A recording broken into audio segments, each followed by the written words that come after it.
Hello everyone. आज के इस वीडियो में हम साइंस के chapter number 2 micro organisms friend and फू की एक्सरसाइज करेंगे। तो चलिए बिना किसी देर के वीडियो को स्टार्ट करते हैं। तो क्वेश्चन नंबर 1 है fill in the blanks. Question number 1 में टोटल 4 पार्ट्स हैं और इन चारों पार्ट्स में कोई ना कोई वर्ड मिसिंग है। हमको इन्हीं मिसिंग वर्ड्स को दिए गए ब्लैंक्स में फिल करना है। चलिए इसका एक पार्ट करते हैं। Micro organisms can be seen with the help of a dash. हम माइक्रो ऑर्गेनिजम्स को किस थीम की हेल्प से देख सकते हैं? तो इसका आंसर हो जाएगा माइक्रोस्कोप। हम माइक्रो ऑर्गेनिजम्स को माइक्रोस्कोप की हेल्प से देख सकते हैं। हाँ, और इसीलिए माइक्रो ऑर्गेनिजम्स को माइक्रोस्कोपिक भी कहा जाता है। अब इसके बाद बी पार्ट है blue green algae fix dash directly from air and enhance fertility of soil. तो एयर में वो कौन सी ऐसी चीज़ प्रेजेंट है जिसको blue green algae direct air से ही फिक्स कर देता है और सॉइल की फर्टिलिटी को इन्हेंस करता है। फिक्स करने का मतलब फॉर्म को चेंज करना। तो इसका आंसर हो जाएगा नाइट्रोजन। अब वो कैसे? देखिए, हमारे एटमॉस्फेयर में टोटल 78% नाइट्रोजन प्रेजेंट है, बट फिर भी प्लांट्स इस 78% नाइट्रोजन को डायरेक्ट यूज़ नहीं कर पाते हैं। तो ब्लू ग्रीन एल्गे में ये एबिलिटी होती है कि ये एटमॉस्फेरिक नाइट्रोजन को नाइट्रोजन के ऐसे कंपाउंड्स में कन्वर्ट कर दे जो कि प्लांट्स इजीली यूज़ कर लें, और इसी कन्वर्जन की प्रोसेस को हम नाइट्रोजन फिक्सेशन बोलते हैं। ठीक। अब इसके बाद सी पार्ट है alcohol is produced with the help of dash. Alcohol को किस थिंग की हेल्प से प्रोड्यूस किया जाता है? तो इसका आंसर हो जाएगा ईस्ट। अल्कोहल को ईस्ट की हेल्प से प्रोड्यूस किया जाता है। अब वो कैसे? देखिए, ईस्ट शुगर का कन्वर्जन अल्कोहल में कर देता है, और जब ईस्ट शुगर का कन्वर्जन अल्कोहल में कर देगा तो ऐसे अल्कोहल की फॉर्मेशन हो जाएगी। अब इसके बाद डी पार्ट है cholera is caused by dash. Cholera किस ऑर्गेनिज्म की वजह से कॉज होता है? देखिए, कॉलरा एक कम्युनिकेबल डिजीज़ होती है जिसमें पर्सन को डायरिया, डिहाइड्रेशन, इन टाइप्स की परेशानियों का सामना करना पड़ता है, और इसको कौन कॉज करता है? बैक्टीरिया। इसका आंसर हो जाएगा bacteria. And this is spread by water. अब इसके बाद क्वेश्चन नंबर 2 देखिए, tick the correct answer. Question number 2 multiple choice question है। इसमें एक क्वेश्चन के एक से ज़्यादा ऑप्शन रहेंगे, उसमें जो राइट ऑप्शन रहेगा हमको उस पर टिक करना रहेगा। तो इसका ये पार्ट है east is use in the production of. Option number 1 है शुगर, 2 है अल्कोहल, 3 है हाइड्रोक्लोरिक एसिड एंड 4th है ऑक्सीजन। तो इसमें हम टिक करेंगे अल्कोहल पर। ईस्ट को अल्कोहल की प्रोडक्शन में यूज़ किया जाता है। अभी आप लोगों ने क्वेश्चन नंबर 1 में ही देखा इसे। ठीक। अब इसके बाद इसका बी पार्ट है the following is an antibiotic. इनमें से कोई एक एंटीबायोटिक है। एंटीबायोटिक्स ऐसी मेडिसिन्स होती हैं जो कि डिजीज़ कॉजिंग माइक्रो ऑर्गेनिजम्स यानी कि पैथोजन की ग्रोथ को स्टॉप कर देती हैं या फिर डिजीज़ कॉजिंग माइक्रो ऑर्गेनिजम्स को किल कर देती हैं। तो इसका ऑप्शन नंबर 1 है सोडियम बाइकार्बोनेट, सेकेंड ऑप्शन है स्ट्रेप्टोमाइसिन, थर्ड ऑप्शन है अल्कोहल एंड फोर्थ ऑप्शन है ईस्ट। तो इसमें हम टिक करेंगे स्ट्रेप्टोमाइसिन पे। स्ट्रेप्टोमाइसिन एक तरह का एंटीबायोटिक होता है। ठीक। अब इसके बाद इसका सी पार्ट है carrier of malaria causing protozoan is. देखिए, कैरियर ऐसे ऑर्गेनिज्म होते हैं जो कि पैथोजेंस यानी कि डिजीज़ कॉजिंग माइक्रो ऑर्गेनिजम्स का ट्रांसफ़र एक हेल्दी पर्सन में एक इन्फेक्टेड पर्सन से करते हैं। तो हमको मलेरिया कॉजिंग प्रोटोजोआन के कैरियर का नेम बताना है। तो इसका फर्स्ट ऑप्शन है female Anopheles mosquito, second option है कॉकरोच, थर्ड ऑप्शन है हाउस फ्लाई, फोर्थ ऑप्शन है बटरफ्लाई। तो इसमें हम टिक करेंगे फीमेल एनोफिलिस मॉस्किटो पर। ये इसका करेक्ट ऑप्शन होगा। मलेरिया कॉजिंग प्रोटोजोआन का कैरियर फीमेल एनोफिलिस मॉस्किटो होता है, और ये अपने साथ प्लाज्मोडियम नाम का प्रोटोजोआन कैरी करता है जो कि आगे चलकर मलेरिया कॉज करता है। अब इसके बाद इसका डी पार्ट है the most common carrier of communicable diseases is. Communicable diseases ऐसी डिजीजेज होती हैं जो कि एक इन्फेक्टेड पर्सन से एक हेल्दी पर्सन में फैल सकें। तो ऑप्शन नंबर 1 है आंट, सेकेंड है हाउस फ्लाई, थर्ड है ड्रैगन फ्लाई, फोर्थ है स्पाइडर। तो इसका आंसर हो जाएगा हाउस फ्लाई। हाउस फ्लाई एक कॉमन कैरियर है जो कि कम्युनिकेबल डिजीजेस कॉज करती है। ये गंदी चीज़ों से बैठकर पैथोजेंस का ट्रांसफ़र एक जगह से दूसरी जगह करते हैं। तो इसका आंसर हो जाएगा हाउस फ्लाई। अब इसके बाद इसका ई पार्ट है द ब्रेड और idli dough rises because of. तो ब्रेड या फिर इडली के जो आटे होते हैं वो फूलने क्यों लगते हैं, वो फ्लफ़ी क्यों होते हैं। ऑप्शन नंबर 1 है हीट, 2 है ग्राइंडिंग, 3 है growth of yeast cell and last है नीडिंग।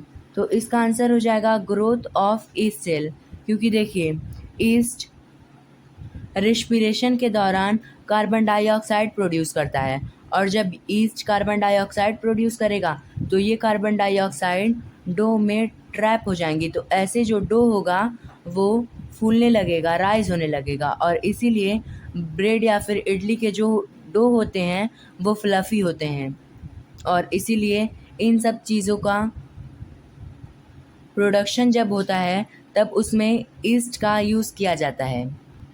अब इसके बाद इसका एफ पार्ट है the process of conversion of sugar into alcohol is called. तो शुगर के अल्कोहल में कन्वर्ट होने के प्रोसेस को का क्या कहा जाता है। ऑप्शन नंबर 1 है नाइट्रोजन फिक्सेशन, 2 है मोल्डिंग, 3 है fermentation and last option is infection. तो इसका आंसर हो जाएगा फर्मेंटेशन। शुगर के अल्कोहल में कन्वर्जन की प्रोसेस को हम फर्मेंटेशन बोलते हैं और इस प्रोसेस को सबसे पहले लुईस पास्चर ने 1857 में डिस्कवर किया था। ये बहुत इंपॉर्टेंट क्वेश्चन है कि फर्मेंटेशन को किसने डिस्कवर किया था। तो आप फर्मेंटेशन को डिस्कवर करने वाले फर्स्ट मैन लुईस पास्चर का नेम लिख देंगे। ठीक, तो आप समझ में आ गया कि फर्मेंटेशन क्या होता है। शुगर के अल्कोहल में कन्वर्ट होने की प्रोसेस को फर्मेंटेशन कहा जाता है। अब इसके बाद थर्ड क्वेश्चन है match the organisms in column A with their action in column B. तो देखिए कॉलम ए में हमको ऑर्गेनिज्म दिए गए हैं और कॉलम बी में उनके एक्शन दिए गए हैं। तो हमको ऑर्गेनिज्म को उनके एक्शन से मैच करना है। तो चलिए देखिए कॉलम ए में हमको ऑर्गेनिज्म दिए गए हैं bacteria, rhizobium, lactobacillus, yeast, a protozoan, a virus. और कॉलम बी में इनके एक्शन दिए गए हैं fixing nitrogen, setting of curd, baking of bread, causing malaria, causing cholera, causing AIDS, producing antibodies. तो फर्स्ट ऑप्शन है बैक्टीरिया, तो इसको हम मैच करेंगे कॉजिंग कॉलरा, ये इसका एक्शन है, अभी आपने पीछे पढ़ा। एंड सेकेंड ऑप्शन है राइजोबियम, तो राइजोबियम ऐसा बैक्टीरिया होता है जो कि नाइट्रोजन की फिक्सिंग करता है, तो इसको हम लोग मैच करेंगे फिक्सिंग नाइट्रोजन। अब इसके क्वेश्चन नंबर 3 है match the organisms in column A with their action in column B. Column A में हमको ऑर्गेनिज्म दिए गए हैं और कॉलम बी में इनके एक्शन दिए गए हैं। हमको कॉलम ए को कॉलम बी से मैच करना है। देखिए कॉलम ए में है bacteria, rhizobium, lactobacillus, yeast, a protozoan, a virus. और कॉलम बी में इनके एक्शन दिए गए हैं fixing nitrogen, setting of curd, baking of bread, causing malaria, causing cholera, causing AIDS, producing antibodies. तो सबसे पहले है बैक्टीरिया, तो इसका एक्शन हो जाएगा causing cholera. Bacteria cholera cause करता है, आपने अभी पीछे ये पढ़ा। अब इसके बाद सेकेंड है राइजोबियम। राइजोबियम एक ऐसा बैक्टीरिया होता है जो कि नाइट्रोजन की फिक्सिंग करता है, तो इसके एक्शन में हम मैच करेंगे फिक्सिंग नाइट्रोजन। इसके बाद तीसरा है लैक्टोबैसिलस, तो लैक्टोबैसिलस ऐसा बैक्टीरिया होता है जो कि मिल्क से कर्ड बनाता है, तो इसका एक्शन हो जाएगा सेटिंग ऑफ कर्ड। अब इसके बाद चौथा है ईस्ट। ईस्ट ब्रेड के प्रोडक्शन में यूज़ किया जाता है, तो इसको हम मैच करेंगे बेकिंग ऑफ ब्रेड। अब इसके बाद पांचवा है अ प्रोटोजोआन, तो इसका एक्शन हो जाएगा कॉजिंग मलेरिया। अब इसके बाद छठा है अ वायरस, तो इसका हो जाएगा कॉजिंग एड्स। और एड्स को कौन वायरस कॉज करता है? HIV virus. ठीक, ये बहुत इंपॉर्टेंट है कि विच वायरस कॉज एड्स, तो आप लिखेंगे HIV वायरस। अब इसके बाद फोर्थ क्वेश्चन है can micro organisms be seen with the necked I, if not how can they be seen. तो क्वेश्चन पूछ रहा है कि क्या माइक्रो ऑर्गेनिजम्स को नेक्ड आई से देखा जा सकता है। नेक्ड आइज मतलब अनएडेड आई। अगर नहीं तो हम माइक्रो ऑर्गेनिजम्स को कैसे देख सकते हैं? तो इसका आंसर हो जाएगा no, micro organisms can not be seen by naked eyes because they are too small, they can be seen by the help of a microscope. तो देखिए, हम माइक्रो ऑर्गेनिजम्स को नेक्ड आई से नहीं देख सकते हैं क्योंकि वो बहुत छोटे होते हैं, और माइक्रो ऑर्गेनिजम्स को माइक्रोस्कोप की हेल्प से देखा जा सकता है। ये इसका आंसर हो जाएगा। अब इसके बाद फिफ्थ क्वेश्चन है what are the major groups of micro organisms. हमको माइक्रो ऑर्गेनिजम्स के मेजर ग्रुप को लिखना है, तो इसका आंसर हो जाएगा there are 4 major groups of micro organisms. Micro organisms के मेजरली 4 ग्रुप्स होते हैं। पहला है बैक्टीरिया, दूसरा है फंजाई, तीसरा है एल्गी और चौथा है प्रोटोजोआ। ठीक, अब इसके बाद छठा क्वेश्चन करते हैं name the micro organisms which can fix atmospheric nitrogen in the soil. तो हमको एक ऐसे माइक्रो ऑर्गेनिज्म का तो हमें ऐसे माइक्रो ऑर्गेनिजम्स के नेम बताने हैं जो कि एटमॉस्फेरिक नाइट्रोजन को फिक्स कर सकते हैं। तो इसका आंसर हो जाएगा bacteria such as rhizobium and certain blue green algae are able to fix atmospheric nitrogen into other compounds of nitrogen that are easily used by plants। तो इसके कहने का मतलब ये है कि कुछ बैक्टीरिया जैसे कि राइजोबियम और कुछ ब्लू ग्रीन एल्गी में ये एबिलिटी होती है कि ये एटमॉस्फेरिक नाइट्रोजन को नाइट्रोजन के ऐसे कंपाउंड्स में कन्वर्ट कर दें जो कि प्लांट्स इजीली यूज़ कर दें। और वो कंपाउंड कौन से होंगे? नाइट्राइट्स या फिर नाइट्रेट्स। और इसी फिक्सिंग की प्रोसेस को हम बोलेंगे नाइट्रोजन फिक्सेशन। अब इसके बाद क्वेश्चन नंबर 7 है write 10 lines of the usefulness of micro organisms in our lives. तो हमको माइक्रो ऑर्गेनिजम्स की यूजफुलनेस पे 10 लाइन्स लिखनी है। तो इसका आंसर देखिए, यूजफुलनेस ऑफ माइक्रो ऑर्गेनिज्म। सबसे पहली पॉइंट है bacteria like lactobacillus convert milk into curd. तो लैक्टोबैसिलस बैक्टीरिया मिल्क से कर्ड की फॉर्मेशन करता है। अब इसके बाद दूसरी पॉइंट है डेड और weakened microbes are used in making of vaccine. और मरे हुए या फिर कमज़ोर माइक्रो ऑर्गेनिजम्स का वैक्सीन बनाने में यूज़ किया जाता है। थर्ड पॉइंट है bacteria like rhizobium increase soil fertility. एक बैक्टीरिया होता है राइजोबियम जो कि सॉइल की फर्टिलिटी को इंक्रीज करता है। अब इसके बाद फोर्थ पॉइंट है lactobacillus also helps in making of cheese. और लैक्टोबैसिलस चीज़ की भी फॉर्मेशन में हेल्प करता है। पांचवी पॉइंट है micro organisms make our environment clean. Micro organism हमारे इन्वायरमेंट को क्लीन रखते हैं। छठी पॉइंट है east is used in production of alcohol.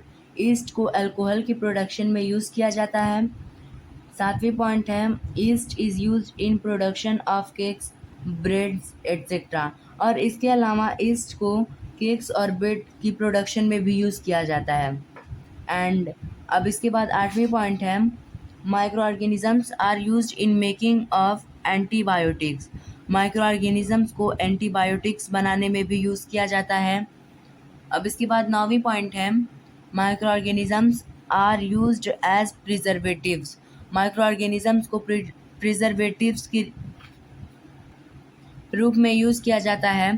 Preservatives ऐसी थिंग्स होती हैं जो कि फूड को स्पॉइलेज से प्रिजर्व करें। और 10th और लास्ट पॉइंट है micro organism are also used in making of manures. Micro organisms को मैन्योर बनाने में भी यूज़ किया जाता है। आपने भी पिछले चैप्टर में पढ़ा कि मैन्योर प्लांट या फिर एनिमल वेस्ट डिकम्पोज होने पर बनता है, और ये डिकम्पोजिशन का काम कौन करता है? फंजाई और बैक्टीरिया। तो ये भी एक तरह से माइक्रो ऑर्गेनिज्म की एडवांटेज हो गई। अब इसके बाद 8th क्वेश्चन है, right a short paragraph on the harmful effects of micro organism. तो हमको माइक्रो ऑर्गेनिजम्स के हार्मफुल इफेक्ट पे एक शॉर्ट पैराग्राफ लिखना है। तो इसका आंसर देखिए, some micro organisms causes diseases and such microorganisms are called pathogens. Many communicable diseases are caused by pathogens. Some microbes spoil our food and make our food poisonous. तो कुछ micro organisms disease cause करते हैं, और disease causing micro organisms को pathogen कहा जाता है, और बहुत सी कम्युनिकेबल डिजीज़ पैथोजन की वजह से कॉज होती हैं। और इसके अलावा कुछ माइक्रो ऑर्गेनिजम्स हमारे फूड को भी स्पॉइल कर देते हैं, और स्पॉइल करके हमारे फूड को पॉइजनस यानी कि जहरीला बना देते हैं, और अगर हम इस स्पॉइल्ड फूड को ईट कर लें तो हम बीमार पड़ सकते हैं। तो ये माइक्रो ऑर्गेनिजम्स के कुछ हार्मफुल इफ़ेक्ट्स हो गए। अब इसके बाद 9th क्वेश्चन है, what are antibiotics, what precautions must be taken while taking antibiotics. तो क्वेश्चन ये पूछ रहा है कि एंटीबायोटिक्स क्या होती हैं, और हमको एंटीबायोटिक्स लेने के दौरान क्या क्या प्रिकॉशन लेने चाहिए। तो इसका आंसर देखिए, antibiotics are medicine that kill और stop the growth of disease causing micro organisms. तो एंटीबायोटिक्स ऐसी मेडिसिन होती हैं जो कि डिजीज़ कॉजिंग माइक्रो ऑर्गेनिजम्स की ग्रोथ को स्टॉप कर देती हैं, या फिर डिजीज़ कॉजिंग माइक्रो ऑर्गेनिजम्स को किल कर देती हैं। तो ठीक है, अब इसके बाद इसके कुछ प्रिकॉशन दिए गए हैं जिनको हमको एंटीबायोटिक्स लेने के दौरान ध्यान में रखना चाहिए। देखिए, antibiotics should be taken only on the advice of doctor. One must finish the course prescribed by doctor. Antibiotics must be avoided when not needed. तो देखिए, एंटीबायोटिक्स को हमें डॉक्टर की एडवाइस के बिना नहीं लेना चाहिए। जब डॉक्टर की एडवाइस हो तभी लेना चाहिए, और डॉक्टर हमको जितना कोर्स प्रिस्क्राइब करे हमको उतना कोर्स पूरा फिनिश करना चाहिए। अगर डॉक्टर ने कहा कि आप ये एंटीबायोटिक 5 दिन के लिए लें, तो हमको 5 दिन के लिए एंटीबायोटिक को लेना ही लेना है। और इसके अलावा हमको एंटीबायोटिक्स को तब अवॉइड करना चाहिए जब इसका ज़्यादा यूज़ ना हो। ये बहुत स्ट्रॉन्ग डिजीज़ में यूज़ की जाती है। अगर आप एंटीबायोटिक्स लेने के योग्य नहीं हैं तो आप एंटीबायोटिक्स मत लीजिए, और इस टाइप की केसेस में आपको एंटीबायोटिक्स अवॉइड करना ही ठीक रहेगा। ओके, तो ये इस एक्सरसाइज का लास्ट क्वेश्चन था। अब हम मिलते हैं नेक्स्ट वीडियोज़ में।